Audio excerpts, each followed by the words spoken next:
परी बहुत प्यारी और सुलझी हुई लड़की थी। उसे किसी भी चीज का गलत शौक नहीं था। अगर था तो बस घड़ियों का। परी मालती की इकलौती लड़की थी, इसलिए मालती उसे कभी किसी चीज के लिए मना नहीं करती थी। माँ, मुझे 5,000 रुपए दे दो। मार्केट में एक नई घड़ी आई है, मुझे वो लेनी है। बेटा कैसी बातें कर रही है? तूने अभी तो 10,000 की घड़ी ली थी, अब फिर से? हाँ माँ, अगर पिताजी जिंदा होते तो वो मुझे कभी मना नहीं करते किसी चीज के लिए। काश उस दिन उनकी जगह मैं मर गई होती। इतना बोलकर परी रोते हुए अपने कमरे में चली जाती है और बेचारी मालती का दिल बुरी तरीके से टूट जाता है। मालती अपने घर की तिजोरी में अपनी दवाई के लिए बचाए हुए पैसे उठाती है और परी को लाकर दे देती है और उससे बोलती है, गुड़िया ऐसी छोटी बातों पे रोया नहीं करते। ये ले पैसे और ले आ तुझे जो चाहिए। सच्ची माँ, तुम कितनी प्यारी हो। आई लव यू माँ। परी खुशी खुशी शॉप पर जाती है और सेल्समैन को कहती है, भैया ये घड़ी कितने की है? मैम, मात्र ये 5,000 रुपए की है। आज ही आई है मार्केट में और इससे बेटर आपको कहीं और मिल नहीं सकती और ये आप पे बहुत अच्छी लग रही है। ओके भैया, पैक कर दो। ये तो मस्त डील है। परी वॉच लेकर घर आ जाती है और अपनी माँ को दिखाते हुए बोलती है, माँ देखो, ये घड़ी कितनी सुंदर है, बस 5,000 की।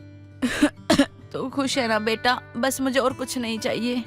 परी वॉच ले जाकर अपनी बाकी वॉच के साथ रख देती है और कपड़ों से मैचिंग की दूसरी वॉच पहनकर कॉलेज आ जाती है, जहाँ उसका बॉयफ्रेंड उसे बोलता है, परी इतना लेट क्यों आई हो तुम?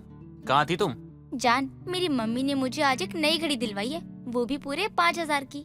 परी, तुम्हारे पिताजी के देहांत के बाद तुम्हारी माँ ने तुमको बहुत प्यार से पाला है। तुम उनसे उनके पैसे बेफिजूल के खर्च क्यों करवाती हो? ओ हेलो, फिजूल खर्चा मतलब? एक ही शौक है मेरा, घड़ियों का। अब वो भी पूरा ना करूँ क्या मैं? खुद तो तुम इतने चिंदी हो कि आज तक एक टॉफी मुझे नहीं दिलवाई होगी अपने पैसों से। अब मेरी माँ मुझे कुछ दिलवा रही है तो तुम्हें उसमें भी मिर्ची लग रही है। तुमको कुछ भी समझाना बेकार है। आज के बाद ना तुम मुझसे कभी बात मत करना। सौरभ इतना बोलकर वहाँ से चला जाता है और परी भी अपनी क्लासेस लेकर घर पर आ जाती है। घर आकर परी देखती है कि उसकी माँ बेड पर पड़ी खांस रही है, जिसे देखकर परी उसे उठाते हुए बोलती है, माँ क्या हो गया आपको? आप ठीक तो हो ना? हाँ बेटा मैं ठीक हूँ, वो मेरी दवाइयाँ खत्म हो गई थी। तू ले आ और बचे हुए पैसे मुझे लाकर दे दियो। तेरे पिताजी की पेंशन थोड़ी ही बची है और उससे घर भी चलाना है। ठीक है माँ, जैसा आप बोलो। परी दवाई लेने निकल जाती है और दवाई लेते हुए आते वक्त वो देखती है कि वॉच की उसी दुकान पर सेल लगी हुई है। परी को कुछ समझ नहीं आता और वो शॉप में अंदर चली जाती है। अरे मैम, आप फिर से? आप परसों ही तो 5,000 की घड़ी लेके गए हो। ओ अच्छा, तो अब मुझे तुमसे पूछकर घड़ी खरीदनी है क्या? सॉरी मैम, मेरा मतलब वो नहीं था। बताइए आपको क्या चाहिए?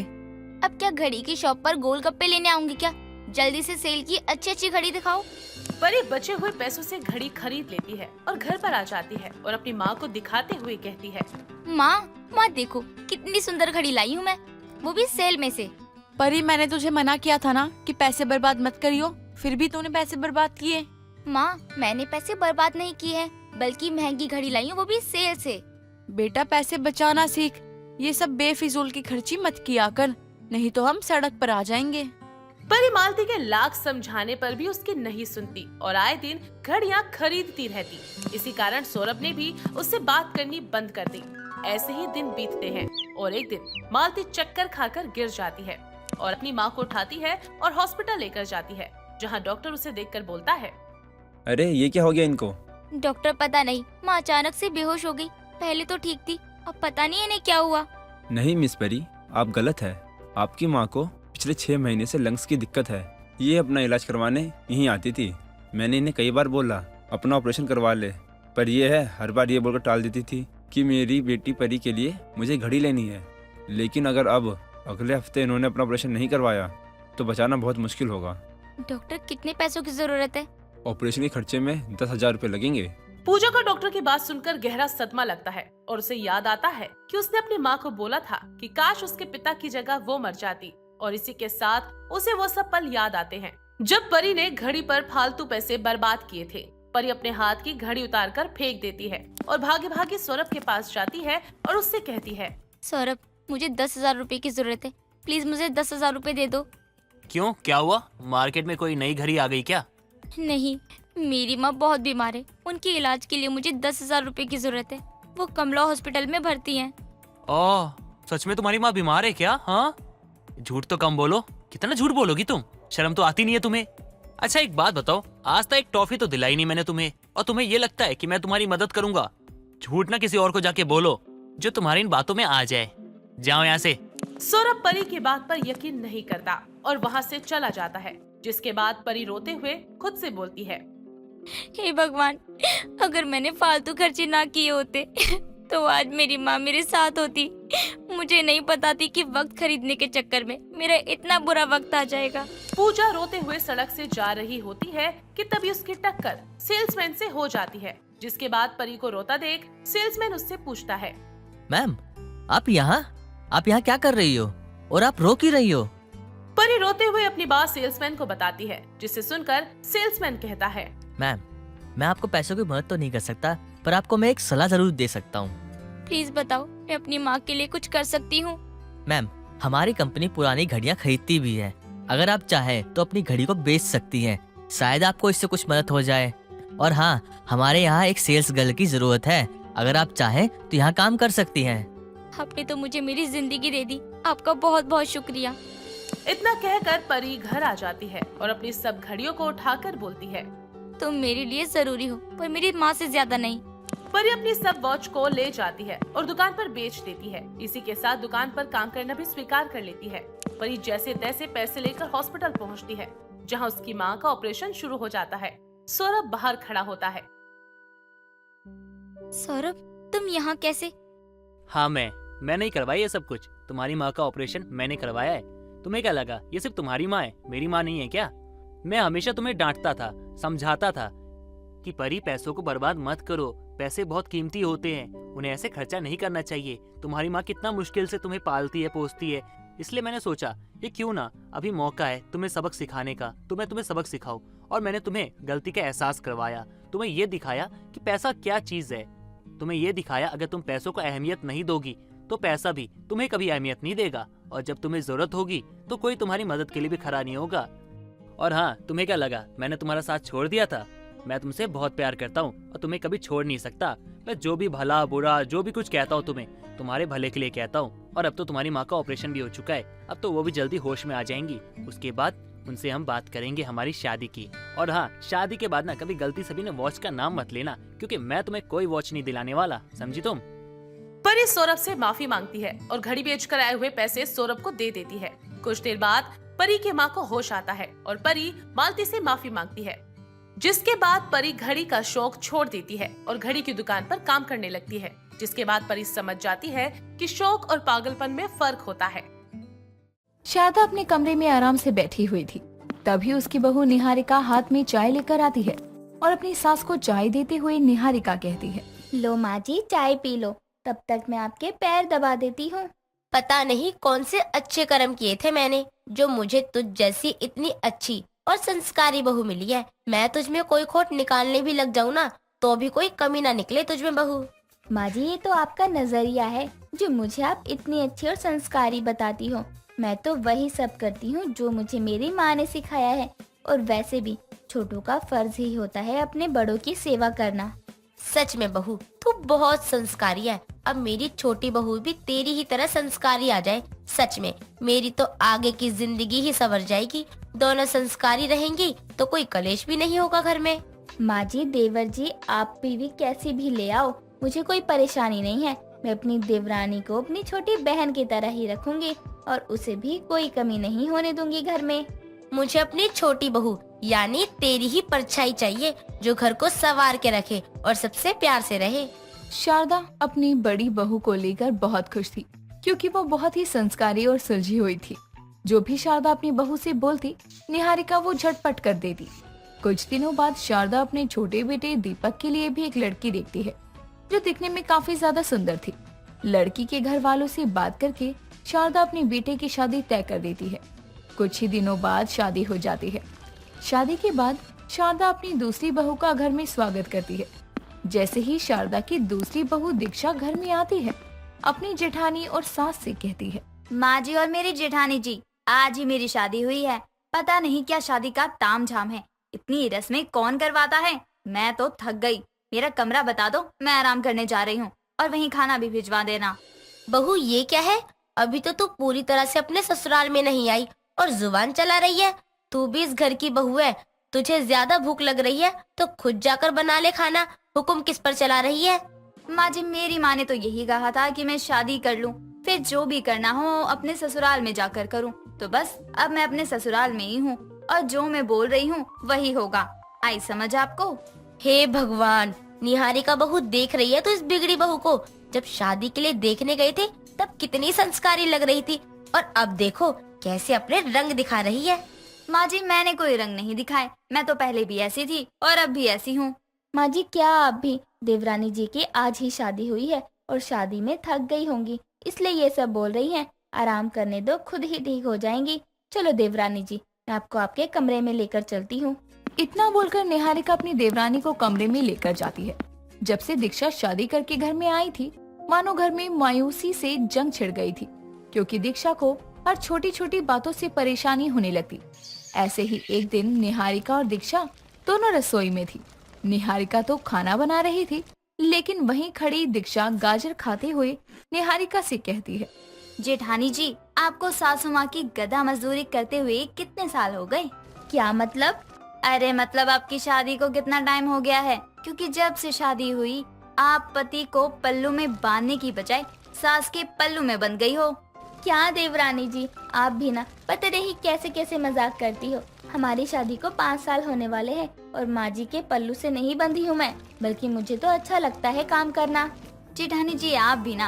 अरे मैं तो अपनी माँ की जी हुजूरी ना करूँ और आप तो फिर भी सास की जी हुजूरी कर रही हैं। अरे मैं तो बोलती हूँ जितनी जरूरत है उतना ही काम दो, वरना बुढ़िया सर पर चढ़ कर नाचेगी। दीक्षा की सारी बातें शारदा सुन लेती है और वो रसोई में आकर बोलती है, दीक्षा, तू खुद तो बिगड़ी है और तू मेरी संस्कारी बहू को बिगाड़ने में लगी है। तुझे शर्म नहीं आती? अरे खुद कुछ नहीं करना होता, लेकिन जो कुछ कर रहा होता है उसको भी उल्टी पट्टी पड़ा। माँ जी, उल्टी पट्टी पढ़ाना भी जरूरी है, वरना आप जैसी सास तो बहू का जीना ही हराम कर दे। अच्छा, और तुझ जैसी बिगड़ी बहू पूरे परिवार का जीना हराम कर दे। माँ जी, आपको तो खुश होना चाहिए कि मुझ जैसी बहू मिली। आपके अच्छे नसीब थे। हाँ हाँ, मेरे ही नसीब खराब थे जो तुझ जैसी बिगड़ी बहू मिली। अरे तुझे तो अपनी माँ का शुक्रिया करना चाहिए जो अपनी बिगड़ी बेटी को मेरी बहू बना दिया, बेचारी मेरी संस्कारी बहू। हाँ, तो मैं खा नहीं रही हूँ आपकी संस्कारी बहू को। आप 4 जगह का ज्ञान देती हो तो मैं 1 जगह का दे रही हूँ। बता दो, अगर आपको भी जरूरत है ज्ञान की तो दे दूंगी। माँ जी, देवरानी आप दोनों बस करो, इतनी सी बात पर कौन झगड़ा करता है। माँ जी, आप बाहर आराम करो, मैं खाना बना कर लाती हूँ। और देवरानी जी, आप भी कमरे में जाओ और अपनी कोई सीरीज देखो। निहारिका अपनी सास और देवरानी को शांत करवाकर वहाँ से भेज देती है।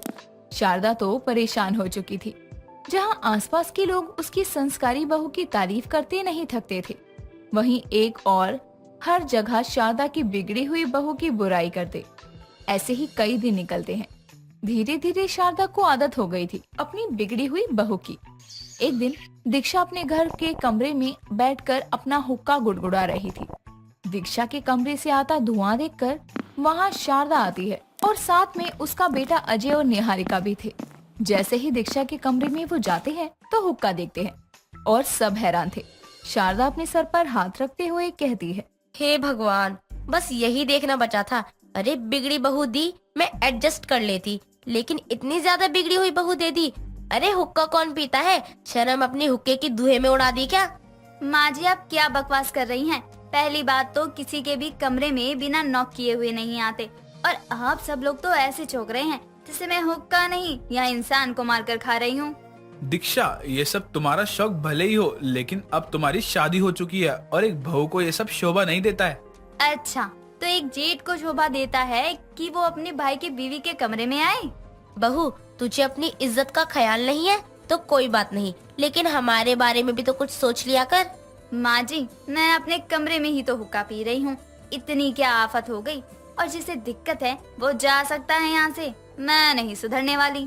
माँ, इससे तो बात करने का कोई फायदा ही नहीं है। इससे बात करना मतलब भैंस के आगे बीन बजाना है। अजय और बाकी सब वहाँ से चले जाते हैं। दीक्षा का तो सुधरना बंद ही नहीं हो रहा था। ऐसा ही कई दिनों तक चलता है। कुछ दिनों बाद शारदा घर से बाहर गई होती है। तभी उसकी पड़ोसन विमला घर में आती है और विमला को देखकर दीक्षा उसके पास जाकर कहती है, क्या आंटी, कुछ देने आई हो या कुछ लेने आई हो? आप देने तो आ नहीं सकती, पक्का कुछ लेने ही आई होगी। बहू, कैसे बात कर रही है? मैं तेरी सास नहीं हूँ जब मुझसे ऐसे बात कर रही है। मैंने तो सोचा निहारिका बहू के हाथों की चाय पी के जाऊंगी, बड़ा मन था इसलिए आई, लेकिन सामने तो बिगड़ी बहू पड़ गई। देखा, मैंने बोला ही था कुछ लेने ही आई होंगी। दीक्षा विमला को परेशान कर रही थी।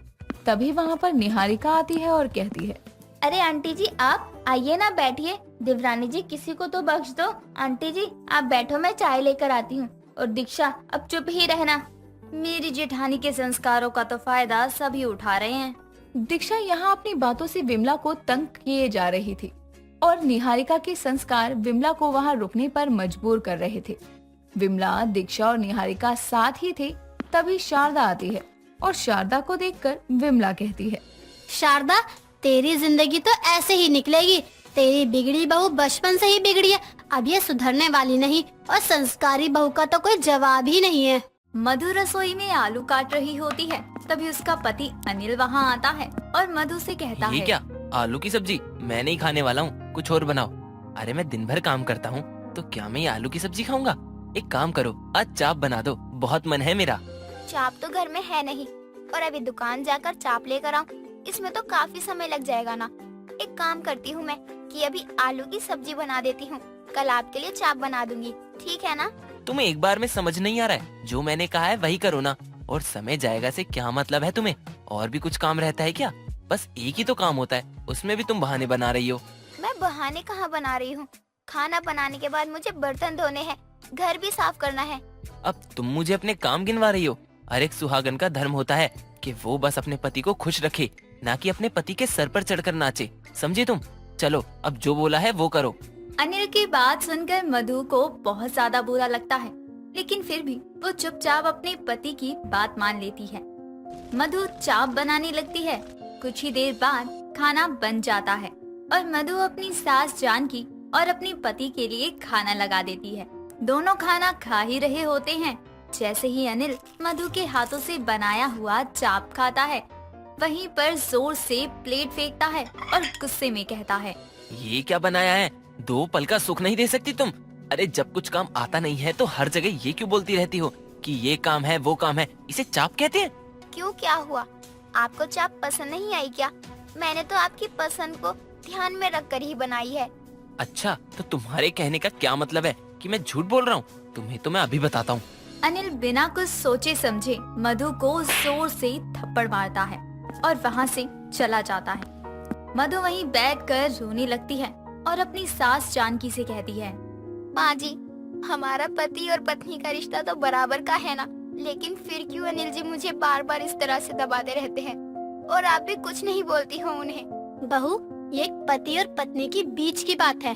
अगर इसमें कोई तीसरा आता है तो इससे बात और बिगड़ सकती है ना।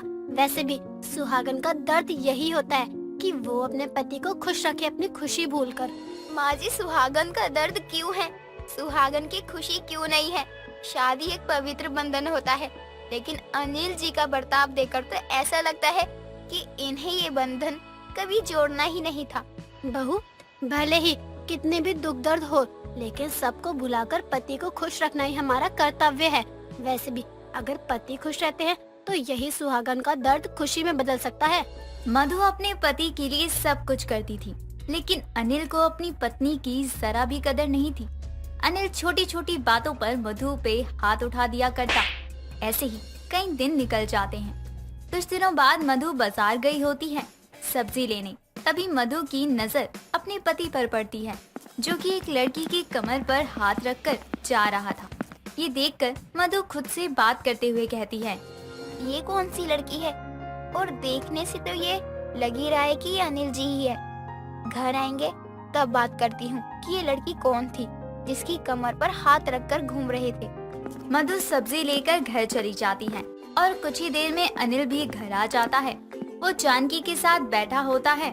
मधु अनिल के लिए पानी का ग्लास लेकर आती है और अनिल को पानी देते हुए कहती है, अनिल जी, आज जब मैं बाजार गई थी सब्जी लेने तो मैंने आपको एक लड़की के साथ देखा था। तेरी इतनी हिम्मत कि अब तू मुझसे सवाल करेगी? तुझे पता है ना मैं तेरा पति हूँ, फिर भी। अनिल जी, मैं कोई सवाल नहीं कर रही हूँ, मैं तो बस इतना पूछ रही हूँ कि वो लड़की कौन थी। अब मिल गया ना जवाब कि वो कौन थी। तू अपनी हद में रह। अनिल के जाते ही जानकी मधु को चुप करवाते हुए कहती है, बहू तू क्यों अनिल को छोटी छोटी बातों पर गुस्सा दिलाती है? देखा इतनी सी बात कितनी बड़ी हो गई। माँ जी, तो आपका कहने का मतलब क्या है कि मैं अनिल जी से कुछ पूछूं भी ना और आंखों पर पट्टी बांध लूं? बहू तू समझ नहीं रही है, अगर मेरे बेटा कुछ गलती भी कर रहा है तो उसमें तुझे डरने की जरूरत नहीं है। अरे वो तेरा पति है और तेरा ही पति कहलाएगा ना, तू खामखाई चिंता कर रही है। माँ जी, पति है मेरे, इसका मतलब ये थोड़ी ना है कि वो कुछ भी करते रहें। ऊपर से आपने उन्हें देखा कि मेरे साथ कैसे बर्ताव करते हैं। यही है क्या सुहागन की जिंदगी? बहू तुझे क्या लग रहा है, तू एक अकेली ही है जो सुहागन का दर्द सह रही है? अरे सुहागन औरतों के लाखों दर्द होते हैं, अब हर कोई तेरी तरह अपना दर्द तो लेकर नहीं बैठ सकता है ना। माँ जी, इसका मतलब ये है कि ससुर जी भी ऐसे ही थे। बहू अब जो चले गए उनके बारे में क्या ही कहना, लेकिन सुहागन तो मैं भी हूँ और दर्द मेरी भी जिंदगी में था। अब अगर मैं तेरी तरह ही अपने दर्द को लेकर बैठ जाती तो क्या मेरी गृहस्थी चल जाती? अपनी सास की बात सुनकर मधु बहुत ही हैरान होती है, लेकिन वो अपनी सास की बात मान लेती है और अब अपनी गृहस्थी पर ही ध्यान देती। कई दिनों तक सब ठीक चल रहा होता है। कुछ दिनों बाद मधु कपड़े प्रेस कर रही थी, तभी अनिल उसके पास आकर कहता है, ये तुम्हारी माँ बार बार फोन करके क्यों परेशान करती रहती हैं? इन्हें कोई काम नहीं है क्या? वो माँ की आजकल तबीयत खराब चल रही है तो बार बार मुझे वहाँ बुला रही हैं और मैं भी यही सोच रही हूँ कि एक बार माँ से मिलाऊं। कुछ दिन वहाँ चली जाऊंगी तो माँ को भी अच्छा लगेगा।